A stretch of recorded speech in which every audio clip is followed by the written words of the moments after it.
Welcome to another episode of the Hospitality Mentor Podcast. And listeners, it's a special day because you hear us on our other podcast. But today, I've got Sarah Dandashy, travel and hospitality expert, best-selling author, TV personality, and podcast host, and now guest here with us. Sarah, welcome to the show. Thank you so much. By the way, I have to say, guest is probably the most important title.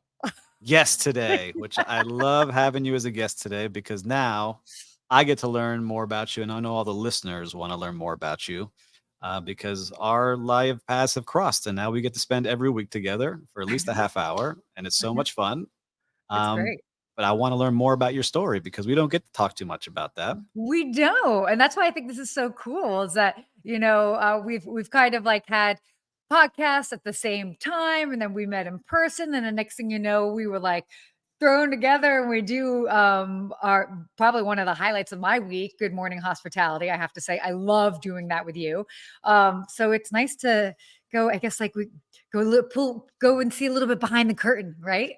Yeah, because you've created so much. And I remember looking from afar before really meeting you. I was like, wow, look at this amazing woman, Sarah, creating all of these amazing pieces of content, traveling the world, influencing Yeah, so many people because you have such a big following, which I want to get to. But yeah. I want to start it like we always do here with your Mhm. very first job in hospitality. What was it? Woo!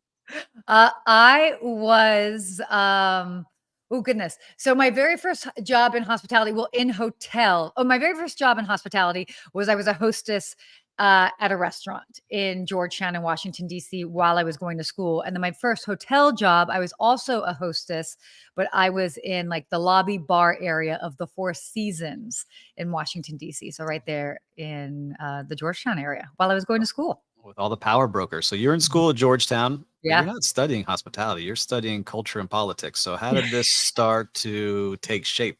So I love this story. It's so kind of when you sometimes like think and look back to certain moments in your life, you're like, oh, it's so meant to be.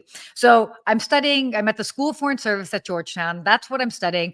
I'm passionate about it because I love people and I like that aspect. But I always wanted, a side job, a job to do on the side. And so I've been working at a restaurant and it was fine. I'm walking down the street in Georgetown, no joke, and I literally bump shoulders, like literally run into my cousin. My cousin had just moved to DC, and my cousin on my dad's side, and he had gone to school in Lausanne. So a true hospitality hotelier. That's what he's did through and through. And he was working at the Four Seasons and he was working in F&B. And he was like, well, wait, why are you working this restaurant down the street when you can work at the Four Seasons, kind of do a similar-ish job? Yes, okay, you might have to be a little bit more formal in presentation, but you'll make more money. And I'm like, oh, well, sure, sign me up. And so it was this sort of perfect opportunity. And it was interesting too, because I was trying to figure out where I could go. I had an F&B background and he was working in F&B, but because we were related, we couldn't actually work in the same department. True. But luckily, yeah, right. But luckily he was working in room service. And so I was able to work basically for his friend in the actual restaurant area. And that's kind of like how that came together. And it just, again, when you look back, it just seems it was like meant to be, like how we ran into each other, how this happened. And I remember being so excited to work at the Four Seasons because it's like, ooh, I got paid 15 an hour, which was way Mhm. more than the 9 an hour down the street, for frame of reference. And then even the idea of being able to have like benefits and health insurance. I was Right. 19 years old. So that seemed like such a big girl job at the time. And it was a lot of fun. So So what was it like? Because a lot of people start at Four Seasons. You're starting at the top, right? You're starting at one of the best brands yeah. in the world. Did you feel like, Mhm. wow, I'm entering this world of adults and professionals in hospitality? Or was it something like, oh, this just feels natural. Everyone's nice here. That's a great question. I will say this, their onboarding at that time, I can't speak for it today, but at the time, their onboarding was phenomenal. So HR, like they had us come in for 3 different days, learning like the core pillars of the Four Seasons brand, understanding what, how we interact with guests, everything from learning when to make eye contact, when to smile, if you're crossing paths with a guest in the hallway, standing to the side, all of this. So I was a sponge. I didn't know any other way. Lucky in the sense, not to say that I grew up staying in Four Seasons, but I did grow up traveling quite a bit. So it wasn't the concept of it wasn't foreign to me. Yep. Because I'd stayed in a variety of different types of hotels as a kid. So it was just more so just going in completely a clean slate and just taking it all in. So it was really, really great, a great way to get introduced to the industry. I love that. And so I remember the first time I started at 18, 19, I remember like, wow, there's like adults here, and going to the kitchen was like a different world with Yeah, yeah. people yelling and screaming. There's fire and knives, like walking onto a pirate ship. Is that like that for you the first couple of times? Like, all right, these are all nice people. I think I've been pretty lucky in that, definitely in that environment. Everybody was very nice, but I mean, I remember, and keep in mind, fast forward when I became a concierge, this was well before I even, you know, knew that I would be a concierge. This was just a side job while I was going to school. Right. I did not know the longevity of it in my life, but I do remember walking by the concierge desk, and we'll come to that later, but Mhm. coming full circle and becoming part of Lake Claydoor and the Gold Keys of Concierge. And many of those concierge were part of that organization. And so it was so funny that they're like, oh my gosh, I remember baby Sarah when you started in the lobby bar and now you're a concierge and you've got your keys. But I remember walking by them and thinking like, oh, wow, they're really like formal and professional. And I just knew I didn't want to get in anybody's way. And just like I stayed very much in my lane and just wanted to do a good job. Well, you did a good job there. You're there for 3 years, which is a good time Yeah. chunk of time, I guess, while you're in school. You Mhm. graduate, you make like we learned, which I learned, which I loved. You made a stint in radio. Is that what you thought you wanted to do? Was it like, I'm gonna go be an actor, an actress, I'm gonna get into radio because studied a little bit of that? Great question. So I always had a passion for film and TV, but just due, I didn't have anybody in my family that did that. I come from a family of engineers, doctors, lawyers, finance people, musicians. So we do have creative, definitely there's a creative streak in our family, but it just, I wanted something a little bit meatier as far as what to study, but it was always a passion and an interest in mine. So I actually went and didn't study abroad, but I always joke that I studied across the Hudson. So I went to NYU and studied producing classes.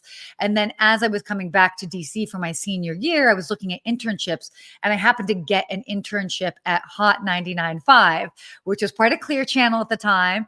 And that internship within 3 months turned into, I was assistant producer of the morning show. So this was such a cool thing. And I didn't necessarily see myself going into radio, but I love the creative element of it. And those that know me know I'm very passionate about music. So it was this cool area to play in. But I didn't think that was necessarily long term, but I definitely know that I loved being there. But it also, radio at the time, and arguably probably now, doesn't pay a lot. So there was a period of time where I was working in radio, working at the hotel, and going to school. Some things never change. Yeah, always got your plate full, Sarah. Totally. Always. So Totally. then you make a move. So you're in Yeah. DC, you're doing these things, then you Eh, move across the country. How did you end yeah. up choosing to move to Beverly Hills?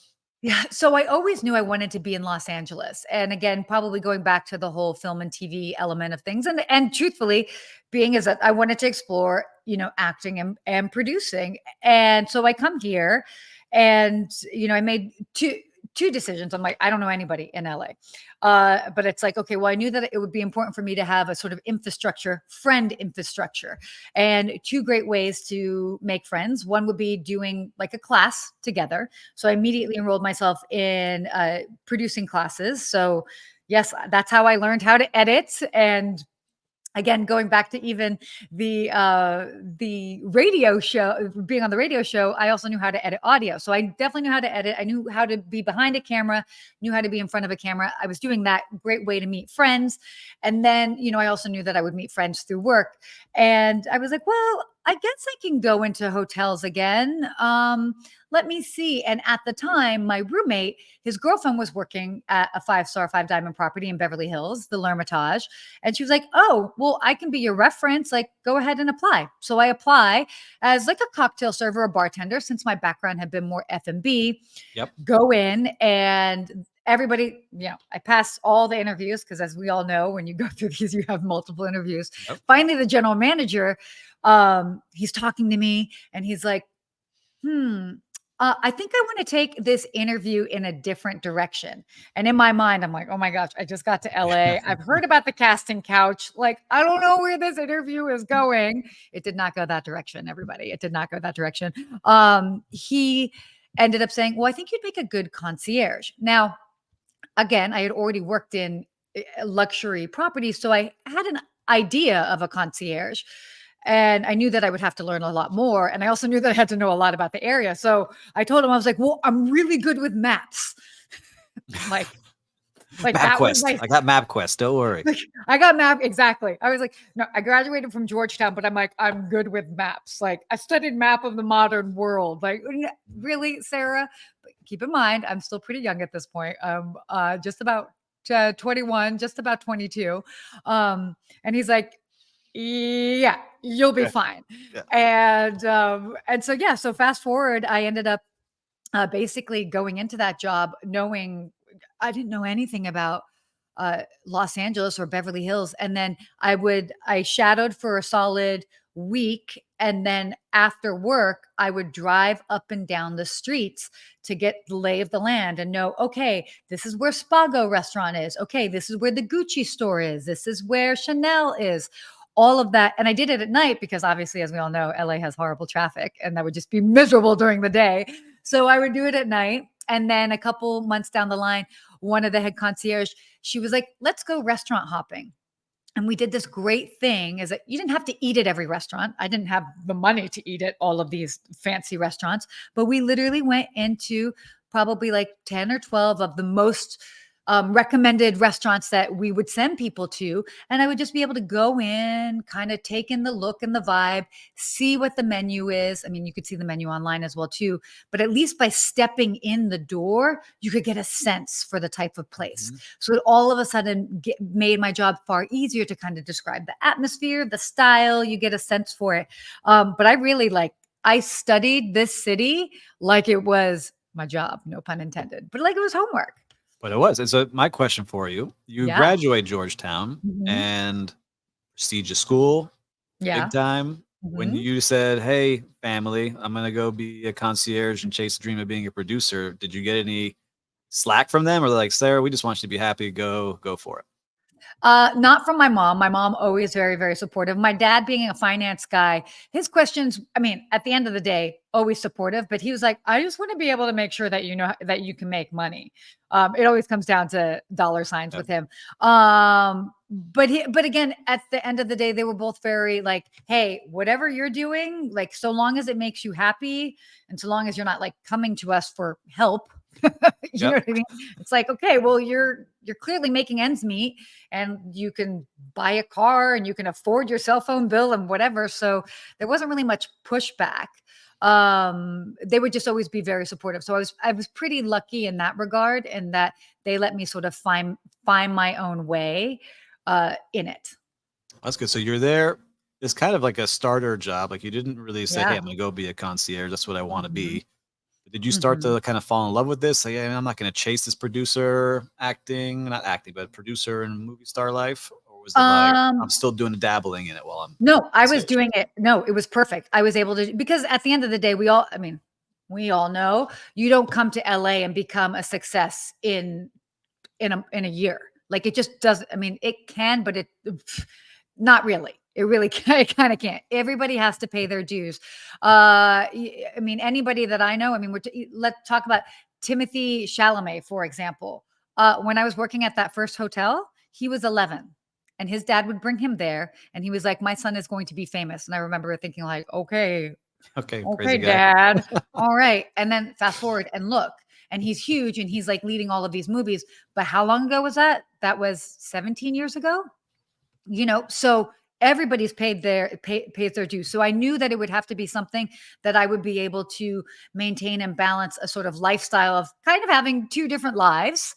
But it's also Los Angeles too. So it's not uncommon for people to sort of have a day job and then pursue their creative pursuits outside of that. So I was always taking classes. I had auditions. I was always very responsible and respectful. And I was pretty lucky. And that's actually why I worked a lot of evenings, is most of the time I would have my auditions during the day. So I would be able to kind of do the auditions as they came in and then go to work, disrupting my schedule as minimally as possible. So, I mean, it was definitely a lifestyle that I was able to maintain for quite some time, and then moved from the L'Hermitage, and then I moved to the Peninsula in Beverly Hills. And that was a very interesting learning curve from the hospitality side of things.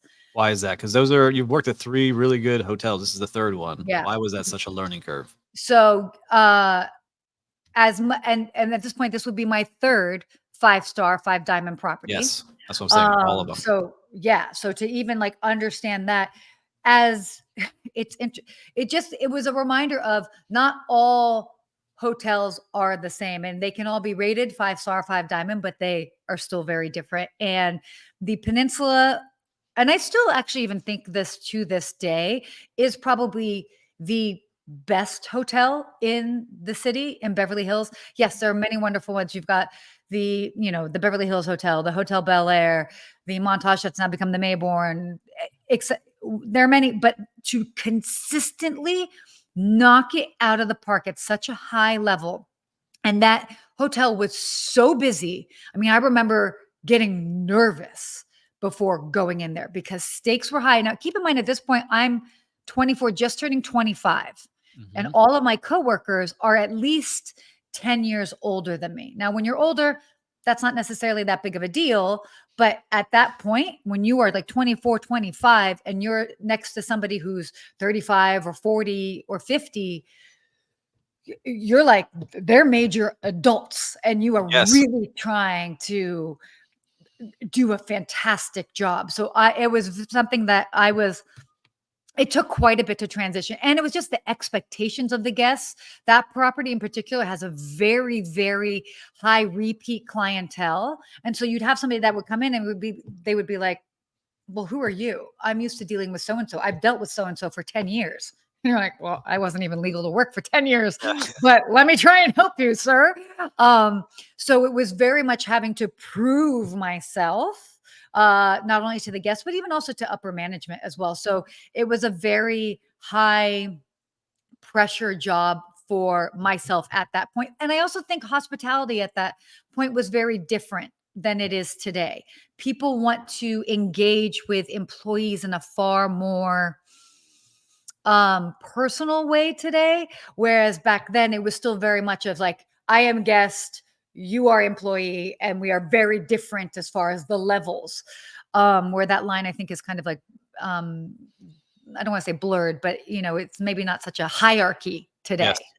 And you're working, you said, this hotel, Peninsula, is known as being top of the world brand, like they take care of the guests, and you're the concierge in this place. How did you start building up connections? Because you're going to have guests that come up to you, especially VIP guests, at the GM's like, hey, Sarah, I need you to call so-and-so hot restaurant. I need a reservation when they're not available. How do you make those things happen?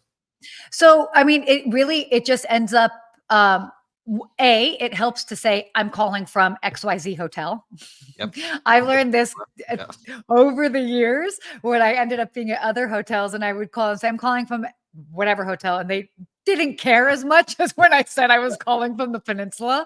And I was like, okay, noted. But then just in time, you start talking to the same people, because let me guess, if people want to end up going to the same places. So you might be calling a restaurant 3-4 times in a day, and then you're making jokes, you're having a laugh about it. You have these, so you start creating a rapport in that way, so that even if it's a no, at least it's a softer no when you're getting it from restaurants, or they're like, you know what, let me see what I can do for you. So it really is it's that consistency in reaching out to these people, because you're not necessarily a stranger, because the person that's answering the phone knows You're probably going to call back tomorrow. And then the next day and the next day. So they do start to work with you when you just end up calling and calling and calling. So, So yeah. no, it's really cool to hear because not many people know that world of concierge. They just think it's like Yeah. glorified front desk. They don't realize all the Oh, things that are no. going on, especially at that level of hotel where you have so many VIPs and so many things have to go right, and it's a lot of pressure. Let's put it like this. I don't know how to check a guest in. I never had to check a guest in. And it was even to the point where, like, at one of my last hotels, they're like, "Oh, Sarah, can you like check the guests?" And I was like, "I actually don't totally know how to do that, Yeah. but I What is can that? come over and entertain for a couple minutes until somebody can come check them in." And that was also a little bit strategic that I didn't full. I mean, could I learn how to do it? 100%. But it was also like I wanted to make it a very clear delineation that it's like I'm not going to be a glorified front desk. My job is busy enough that if I am too comfortable at doing both, well, we know how it'll just dilute the service that I'll be able to Right. offer as a concierge. And so, yeah, So you're at the peninsula, you're going with these people that are, the most senior and probably and top of their game concierge in the city. But you start to do a lot of different things. And so this is where I see you kind of start to blossom as I was researching your background, seeing you're yeah. doing so many different things and tasting so many different things. What starts to So evolve there? Because you end up being head concierge at the West Hollywood Beverly Hills, but yeah, the London West Hollywood. you do a lot of things in between that. So maybe kind of Yeah. give us that journey because that's where you were for the most time. And I want to get to that. But talk to No. me, how was that? So this was a very important transition. And thank you for asking this because it was a very specific decision, an intentional decision. When I was at the peninsula, I got to a certain point that it was so busy that I was having a hard time keeping up with my passion of doing other things. I was actually doing sketch comedy and stand-up comedy at the time. So it's like I'd work Friday mornings and then go perform Friday evening and then be I need back the Saturday videos. I morning. need these Yeah. videos. Oh my Where are God. they Thank at? If goodness. anyone has them, send them over. Woo, thank goodness. Some videos don't need to resurface. Is all I'm going to say. But so I was doing that, but I was just getting to. I was so burnt out, and it was so what they needed from what I didn't want to do is because, and I knew this for myself and my personal journey, is I didn't want to end up being at that hotel for my entire life. By the way, nothing wrong with that. I just knew that I wanted to do something else. And so I actually left that job without a job lined up. Wow. Very scary. Yep. And I took some time to kind of regroup. I dabbled at a restaurant briefly, and then I was like, "This is ridiculous." I was a hostess at a restaurant when I was 18 years old. I don't need to be doing this now at whatever 27, with all of this experience under my belt. And then I was like, "Well, maybe I just need to be at a different hotel." So I can have a better balance because I couldn't have that balance of what I knew I needed at the peninsula. And by the way, super love for the peninsula. It gave me it was the stepping stone I needed. So and they needed those people to be there 120%. I ended up at the London West Hollywood, which was a 4-star property, and this was my first 4-star property. And so I had to wrangle with myself of like, okay, well, I'm like a 5-star girl. Like, is 4-star good enough? The first thing about that, I was so excited that I didn't have to wear pantyhose. I think I probably talked about that for like 9 months. Like, I don't have to wear pantyhose. And Yeah. my former colleagues were like, no, but like, how's the job? I'm like, I don't have to wear pantyhose. It's the best.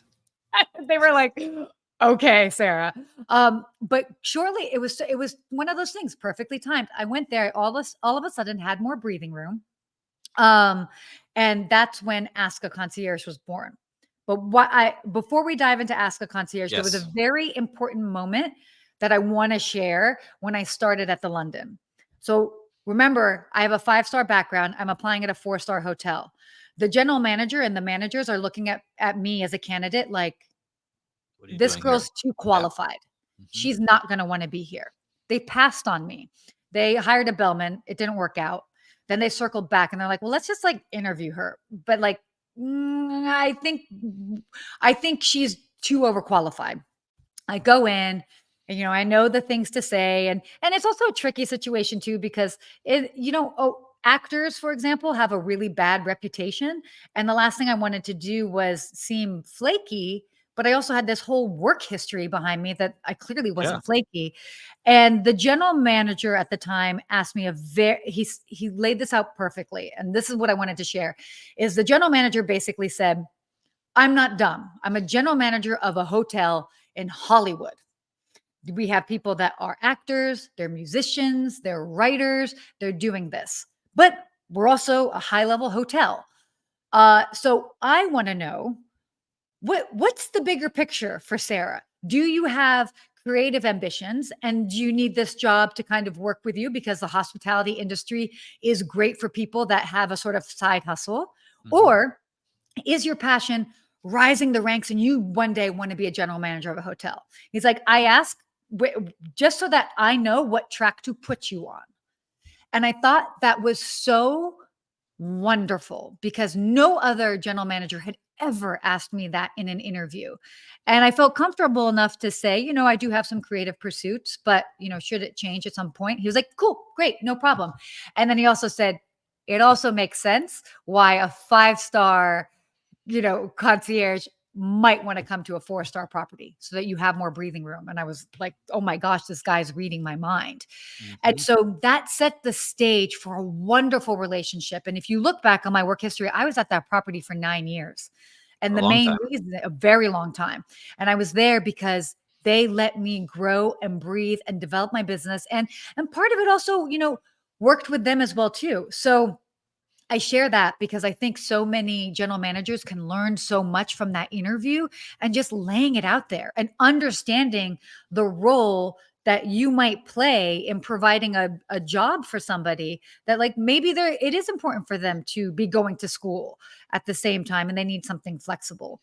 Maybe it's not, this is just like a hotel and they're really trying to, become a general manager one day. So I loved his transparency with that. And I had See, to that's share that. awesome. No, because a Yeah. lot of people need to hear this because I got not frowned upon, but I would tell my team because I knew not Mhm. all of them wanted to be a general manager. Like forever, I Yeah. have a whole book behind me on this bookshelf that says I'm going to become a general manager of an iconic Miami Beach resort. I wrote it every day for like years, and then one day that just wasn't what I wanted anymore. But I had team Yeah. members, but that's not their goal, and they want to be artists, Mhm. and they want to be Mhm. singers, and they want to open up their little coffee shop, or they want to do these things, and they never do because they get Yep. caught up in being, oh, I got called in, I worked every holiday, I did all these things. So Mhm. I always like that I push my team, like, "Oh, that's what you wanna do? Then go do it. You wanna be an Yes. artist? Bring me some artwork. I'm gonna hang it up in here so everyone sees Yes. it." Or, "Let's go do something together that helps you achieve that dream you want." If you don't It wanna totally. have the same dream of working in a hotel your whole life. But some people do, and they wanna be that bellman forever. That's what they like. And there's nothing wrong with that. Yeah, but I like There's that you kept your vision going. So that's where I wanna hear of how you balanced it, because a lot of yeah, hotels, you found the right match, will be like, "No, no, no. You cannot be posting that online. No, no, no. totally. You can't be working on a side business." Yeah. Now keep in mind right now, like to give everybody a frame of reference, we're talking about 2012. Okay. I just start at the start of 2012 at the London Hotel. What's out there? Twitter's Twitter's kinda there, Facebook's Twitter's big, there, Facebook Instagram for not sure. yet, Instagram 2014. is on the verge, on the Right. verge. And so, exactly as you said, not all brands were. Social media was a new frontier at that point, and they were very sensitive as to what their employees were posting online for fear that you could be representing them in a poor light. But I was lucky in the sense that I was at a 4-star property that was also an independent hotel. And so I just, and honestly, for the longest time, I didn't say where I worked. I was ask a concierge, and I said I was a concierge at one of the top hotels in LA.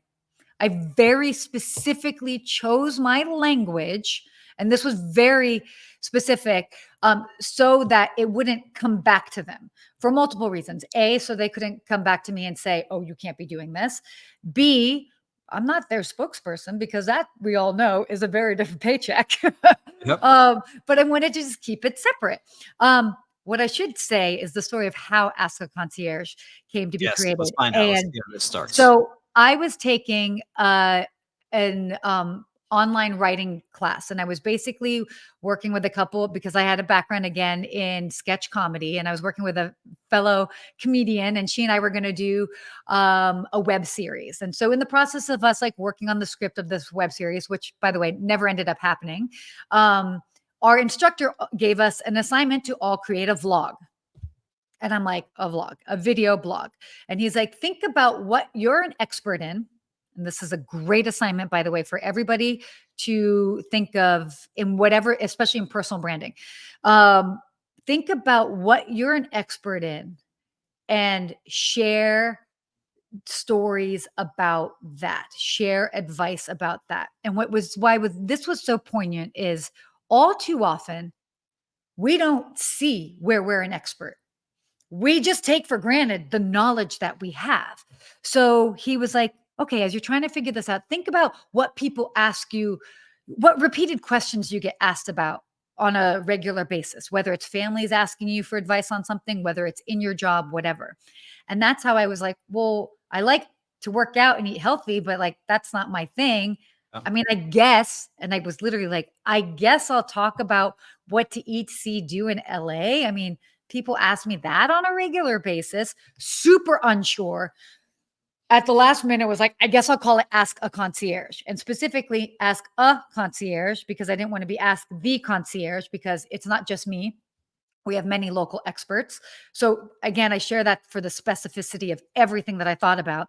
And then I was like, okay, cool. And I did my first video, which by the way, all of this still exists online. It's on my YouTube under Sarah Dandashy versus Ask a Concierge. And you can see I shot it on my phone. The editing is cheesy. I like paid somebody to help me create a logo. That's this little cartoon girl that kind of has a bewitched theme. And the music is horrible on it. It was definitely still images. And I started doing these videos, and immediately the rest of the class was like, oh, this is really cool. And I was like, wait, what? Why you live in LA? Why do you care about tours in LA? And they're like, well, sometimes we're looking for date night ideas. Sometimes like our family comes into town and we want to figure out what to do with them. And that's when I realized, oh, I have a far broader audience than I gave myself credit for. And then that's when I doubled down and I was like all over Twitter. And I knew I always wanted to do video because, again, keep in mind, I have a film and TV background. So before all the platforms were even optimized for video, I was creating videos. And I also knew well before, I'm like, ain't nobody got time for a 5-minute video. I don't want to watch myself for 5 minutes. I mean, there's a time and place. But so I was always like, how do we make 15, 30-second videos? I'm talking about I was doing this in You're like early. So that's how it helps me understand how you got to 250,000 total yeah, followers or whatever your giant number is now. It's unbelievable. it's been building it. And then also why like at times like last year, truthfully speaking, in 2013, at that point I've been doing this 11 years, I had to take my foot off the gas. The 2023. Yeah, 2023. Thank you. The sheer volume of content that I've created over 11 years, I was like, okay, like I need to take my foot off the gas and like find my creativity again. Because if we're speaking about the content world, A, it's always evolving, but B, it also has to be authentic to you. So what worked in 2012 doesn't necessarily work today. I mean, there can be elements of it. And so, yeah, so it was this wonderful journey. And then I was able to incorporate interviewing other concierge and create different video series because I found that batching my content was a great way I would just do a major shoot. I'd either interview a bunch of people or I would film 20 videos. And I was doing this again, like in 2014, 15, etc. I would batch my content, and that's how I was able to stay consistent. So, and I will fully admit today, as a seasoned content creator, when I do not batch my content, I do not have that consistency. So even I now have to remind myself of my own lessons. Are you finding, and we're sidetracking here because No. I agree with you. Like when I batch stuff, much easier, but it's getting harder, I think, at least for me, to get people on because there's so many people creating so many different things. And now it seems like everyone has a podcast and everyone is growing. Yeah. You finding it harder to find like your pace and content, or is it like, no, I'm finding different ways of doing it because it can get boring sometimes for us. Right? Oh, But people yeah. still want to see the same thing. I'm trying to find that balance now, 3 years in. So what I do, and I've always been pretty good at this is I consistently check in with there's probably about 3 times a year I check in with myself. Check in obviously at the beginning of the year. Uh, like May-ish or so, like leading into summer, have a general check-in as well too, just to be like, okay, am I liking the pace of things? Does this make sense? And then definitely in the fall as well. So I just check in just to see like, okay, what's working, what's not working, what do I need to like do to streamline this. But again, it's all like when it comes to the content, it's all like how can I get as many content pieces out of one thing, and then really hyper focusing on the short form content. The Yeah. long form content's great, but Yes. really like how can we hyper focus on that short form content, because that will drive traffic and Love it. that gets shared more. And listeners, you're hearing from one of the best. So I love that we're getting this masterclass now, sidetracked here. Uh, No, it's all but good. I like that you're doing this. So you find a hotel that's letting you do it. Do you Yeah. start getting some haters in the hotel? Because as you start growing, like they're, oh, look No. at, here comes Sarah. Ask a No. concierge is I here. oh, what you're asking the best questions. I was so concerned that people would feel some sort of way and I would get negative pushback. And I just it's not a the like, oh, I just want everybody to like me. It just is more of like I just didn't like I get it. I mean, it's social media. It's like, okay, but if people start seeing you, you start to get a following and you have numbers, like you might get some pushback. Also, not everybody likes social media. So probably as I was building my brand for 2 years, I did not advertise it at the hotel. And I also did not tell the other concierge in town. So I would still be going to concierge meetings. And then it was probably about 2 years into it that some people were like, wait, are you're Ask a Concierge? And I'm like, oh, yeah. And because my whole thing, there were 2 reasons for that. One, I didn't want somebody to see my idea at the beginning and give me a run for my money. I wanted a head Right. start. That Mhm. like truthfully. And then secondly, I wanted to be established enough so that if I did get any pushback, I could be like, cool. Well, do you know how much work this is? You Right. do the work. This is not luck. Like everything that I have today, the roof over my head, my car, the ability to do the show with you, to do TV segments is all because I just consistently showed up online and I created those opportunities. And I'm a firm believer the more that you like create content and you show up and you do that, the more opportunities come your way. And I've been very, very lucky that almost all the work I do comes to me and I very rarely have to pitch somebody blindly. It's more of like, oh, you want to work with me? Cool. Let's fine tune it Yeah. and work together. And we go from there. So sorry. Ooh, I get so passionate Oh, I about that. love it. I But love it. Because I've seen it where not if you have all this content out there, it's almost like they know you before they even meet you sometimes because you have to yeah, do some pitches in this world and they're like, oh, we yeah. know Sarah already. We know who she is. It's always better to have the upper hand in any sort of conversation like that. And, if you build your body of work, it it makes those conversations so much easier. And also, let's talk about the money aspect too, because that's another thing. I get it. Entrepreneurs, they want to make money fresh right off the bat. And sometimes you can. Obviously, all businesses are different. The content game. When did I start making money? So imagine I come up with this idea in 2012. I probably don't get my first real paid thing until 2006, 17, I love it. So 2017. 5 years. So Mhm. 5 years of grinding. So I want people to hear this because they think, oh, I'm just going to post. I'm going to find a way to cheat the system and get something to get me likes and follows. And I'm going to 5 start years charging of people. grinding. All that tip money and gratuity money, I literally I paid a videographer and a photographer. I took all that money and put it in that. Obviously, I had savings too, guys.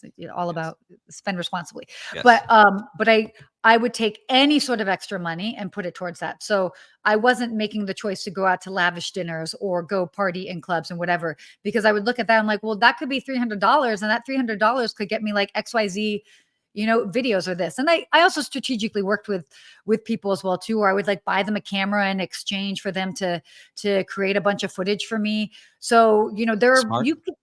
Totally, totally. And so, even to this day, one of my videographers I've worked with for a long time, I'm like, hey, I'm gonna get a new drone.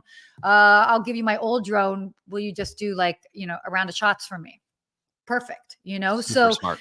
it's a different way of thinking about it. But again, I invested that time and money in, and then grew. So imagine then 2017 started making a little bit of money, 18 more, 2019 at this point. So let me ask you I, this, because a lot of people are like, I yeah. don't do, were you asking for money, or was people saying, hey, we'll give you $300 to post about our restaurant? How did that start happening for you? They would reach, no, it was very much like if I was doing, for a lack of a better way of describing, editorial content, like if I was like, hey, can I come in and feature this? Sure. I wouldn't like, by the way, can I come in and feature this? Can you pay me?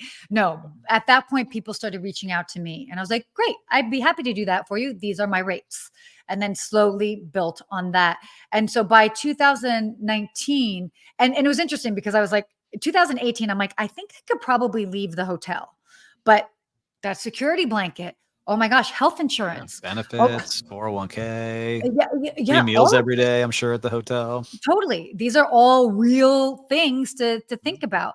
And I'd done pretty well in 2018. And then 2019, let's give you an idea of this. I was still working full time for half of the year. I was working full time and I managed to do, oh gosh, how many trips did I do that year? I managed to still do 42 trips while working full time. Pretty Wow. much 2019. I know, like crazy. So 2019, if I was in LA, I was working.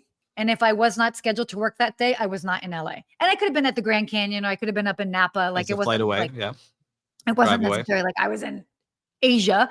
But I will say this, I did have a long trip that I was 10 days in multiple countries in Asia. And I came back, I landed, I was home for maybe 5 hours, put on a name tag, and I went to work the same day I came back from a trip from Asia. So you do the math on that.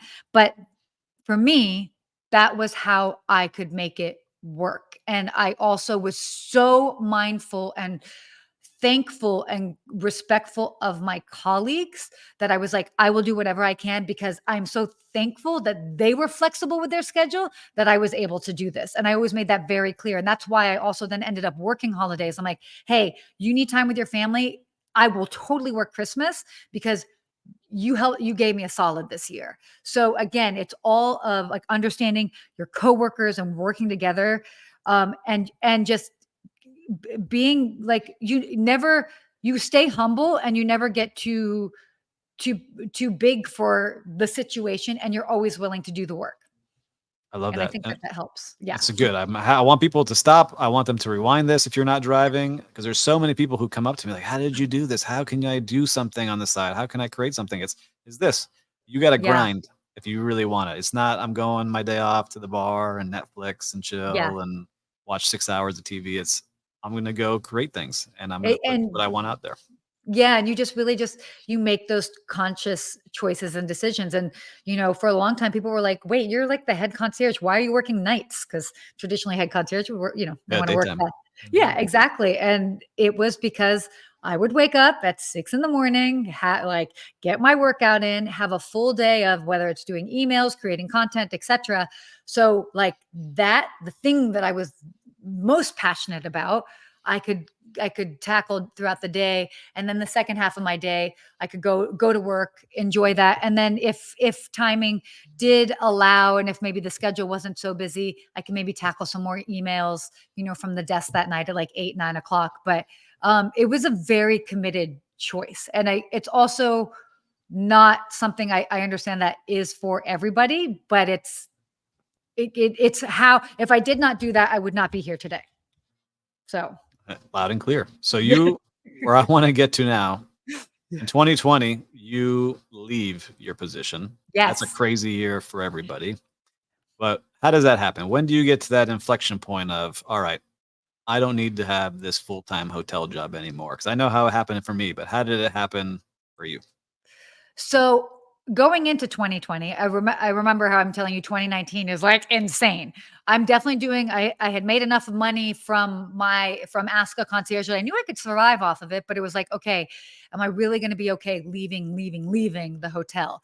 And so at the beginning of the year, I told myself, this is the year that I will leave the hotel. And I kind of gave myself, feel like it might be around March or April ish. Had a feeling. And then next thing you know, the pandemic happens. And so great, I'm still in this. So basically at that point, get on unemployment as everybody else. And then I'm like, okay, well, if there's two things I'm really good at. One is living fairly frugally. It's like I'm, party of one. I'm pretty low maintenance, all that. And then number two is making a bunch of content for very little money because that's what I did for so long while I was building my brand. And so I took that time. So I'm not working at the hotel. I took that time. First of all, I paused in creating content and I watched the landscape. And everybody was like, oh, I can't wait to get back to travel. Oh my God, whatever. And I was like, well, this is going to get real old real quick Yeah. because let's be honest, I don't think this is just going to last 2 weeks. I don't know how long it's going to last, but I knew it wasn't going to I last read 2 weeks. it was 2 weeks. Yeah. Zero Plus, I chance. also hate fear mongering. I cannot stand fear mongering, and I like to empower people. So I was quiet, watched the content that was out there, and then I realized, wow, there's not a lot of content out there that's empowering people with information so that they feel comfortable to do what they want to do. They feel comfortable to make travel decisions should they want to, or to not, or whatever, or just even get comfortable with the idea of traveling because you had so many people on all different spectrums. And I was like, I want to empower people with knowledge. And I leaned into that. So at that point, content takes off. That's when I started doing a bunch of TV segments. And I could do the TV segments from my house, from home. So how So does next that thing you happen the know, first time? Were you doing that before or this start during the pandemic? Because you don't have a PR director. So I was no. shocked to learn that you didn't have one. I have one who helps me because to get my Yeah. word out. And I gave her a specific thing. I want you to position me as an expert and get me out there. And she's done a fantastic job. But you did this on your own. Is it because you So, had connections already in the industry because you lived out mm, there? no, no, it was all word of mouth from social media. So And cool. then, and because I had partnered with, so I became friends, for example, with Peter Greenberg. Peter Greenberg, for those people that don't know, he's in the travel. He's like the granddaddy of travel, and I can call him that. And he's the CBS News travel editor. He and I became friends. That's a fun story for another time. Maybe we'll have him on our show, by the way, because like Should invite that him. would be a lot of fun. Pete, and so he like we met, and he was like he knew me as a concierge, and then he was like, "Wait, what's this content that you make?" He saw my content, he liked it, and he was like, "Can I share it on my site?" I made no money from that. I was making the content anyway. I literally gave him my content to share in his email blast.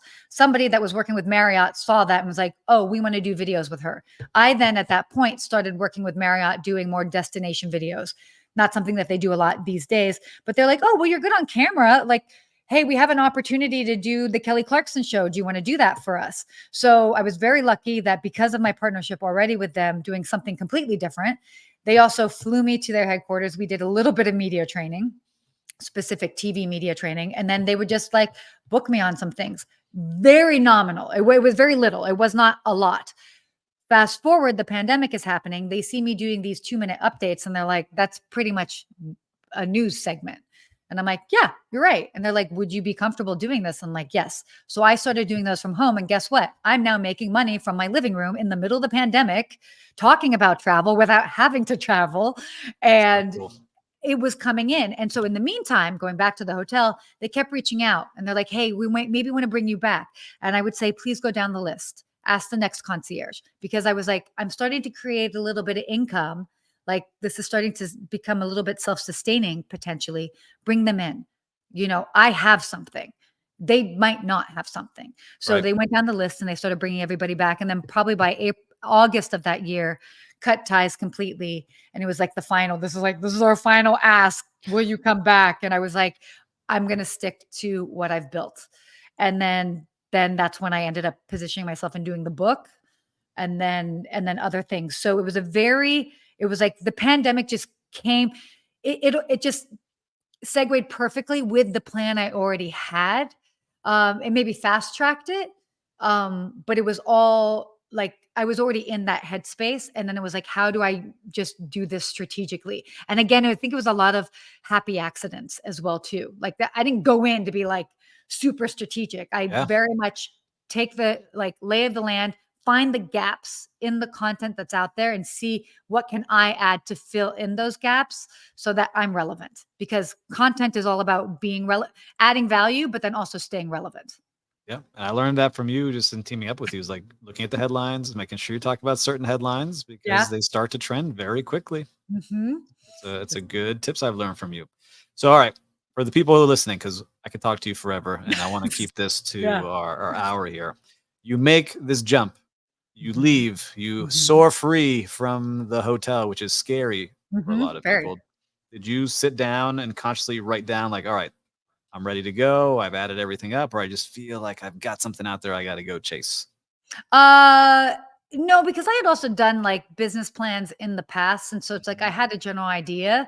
I mean, a lot of it was uh, it was also in the time of the pandemic, so I didn't have maybe I'll be honest, I didn't have a specific plan, but I knew my gut that this was the right direction, and my whole thing was is I also knew, let's be honest, okay, if I get paid through people's marketing budgets, how are the marketing budgets for travel companies in 2020? Not so great. They were reallocating those fees, understandably so. So I was like, well, I don't know how long this will be, but I want to be everywhere so that when the marketing budgets come back, I am on that short list of those first calls of people that they call. And that is exactly what happened. And so again, it was just like, I will just continue putting the content out there and people will reach out to me. And I got so many great opportunities that I wouldn't even have necessarily even thought of. Like I was, spokesperson for Charisma Hotels and Resorts that I got in the end of 2020, planning it going into 2021, that I had these opportunities and like they were so great. And I was like, oh, wow, this is cool.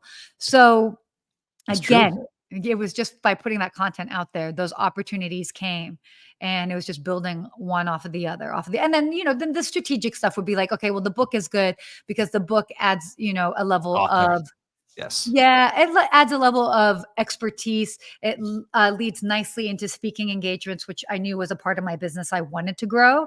So, yes, it wasn't just like, oh, let me try everything. There was definitely some strategy, and you need a strategy to a book. Mhm. Um, but yeah, so it was just kind of understanding the bigger picture goals and then working backwards to see like, okay, well, to get there, that would be the Do step, and this. then the step before that, and the step before that. So then I know where I can start today to ultimately get to where I need to be down the So line. cool. So when you make this book, I'm gonna ask you so many. We have to do a part 2 on this. But when you make the book, did you write it yourself, publish it yourself, Yeah. or did you have a Oh, publisher yeah. that you went to and say, I'm gonna do this, or you go on Amazon and make your own?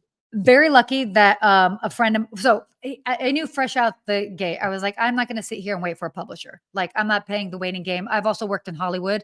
I mean, I've had TV development deals. I'm not going to sit here and wait for some executive that's over here, there, whatever, to be like, oh, you're the next hot thing. I will make myself the next hot thing. Listen Yes. to that, okay? Okay. So, because you focus on what you can control. I don't want to sit there and be a decision for somebody else. Like, I want it to be a no-brainer decision.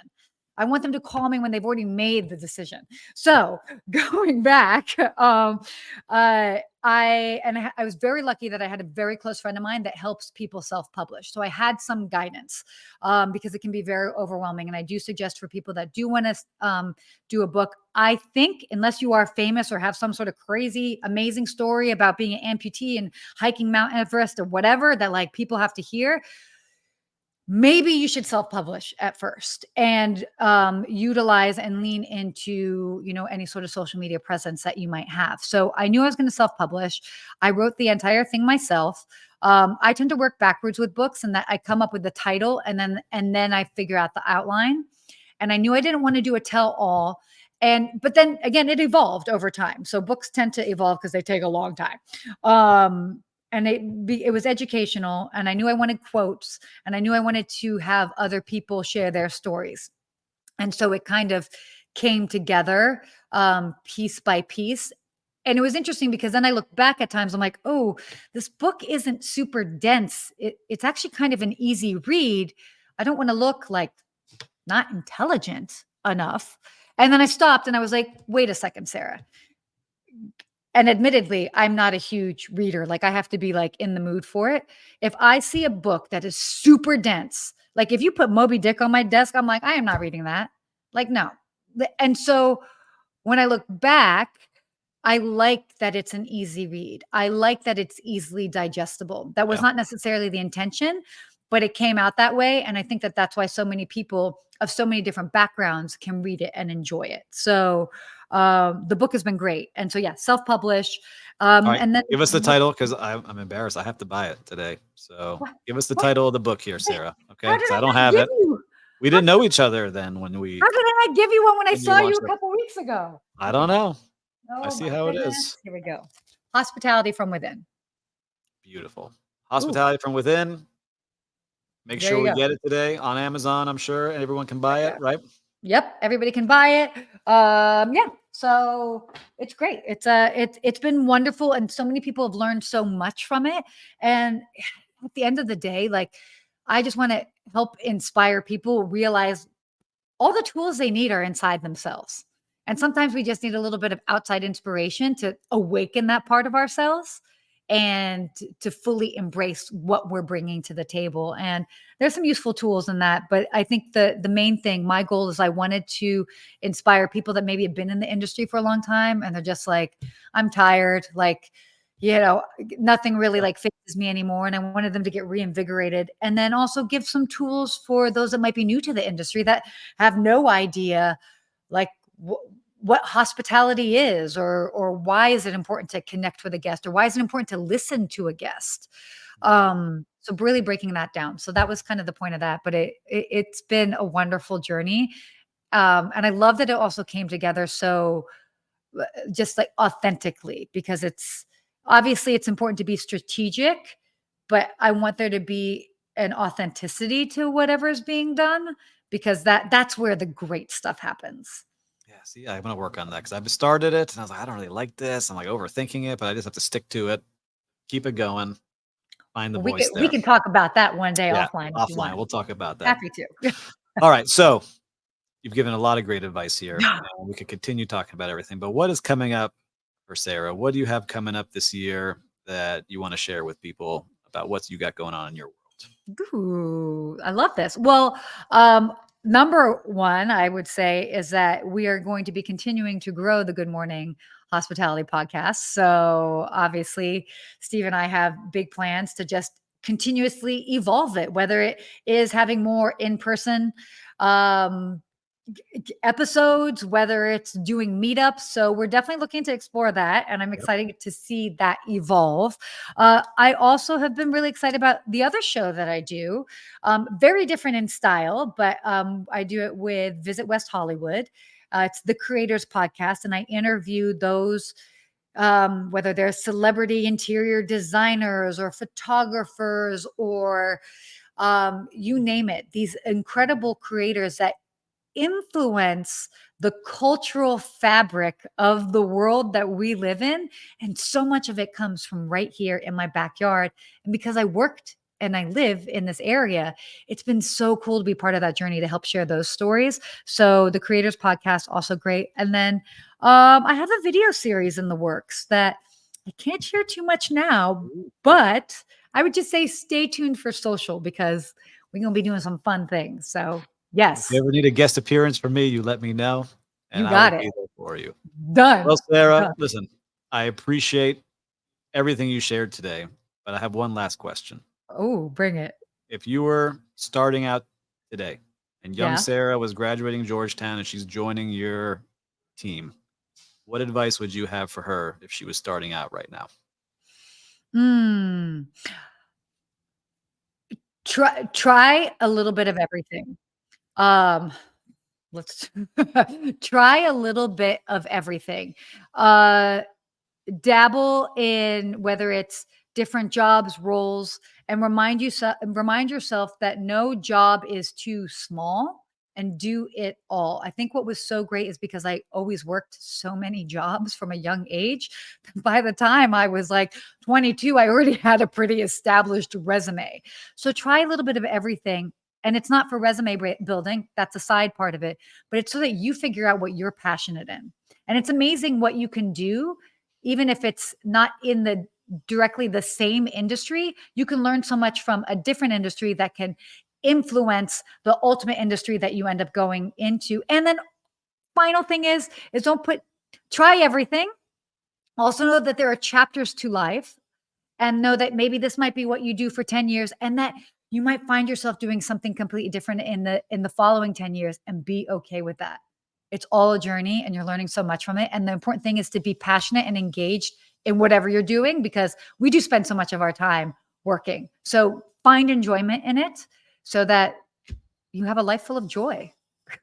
Gosh, I love it. You got me fired up, Sarah. I know the Woo! listeners here are fired up. Thanks for coming to Listen, my TED Talk. no, fantastic. And so, listeners, make sure to connect with Sarah. She shares so many great things on Instagram at Ask a Concierge. You can connect with her on LinkedIn under her name, Sarah Dandashy. Where else can I connect with you? Are you on Threads? Are you on Twitter? You're I'm everywhere, right? on Twitter, Threads, Instagram, TikTok, everywhere else as Ask a Concierge. Love it. Well, thank you so much for joining us today. Thanks for having me.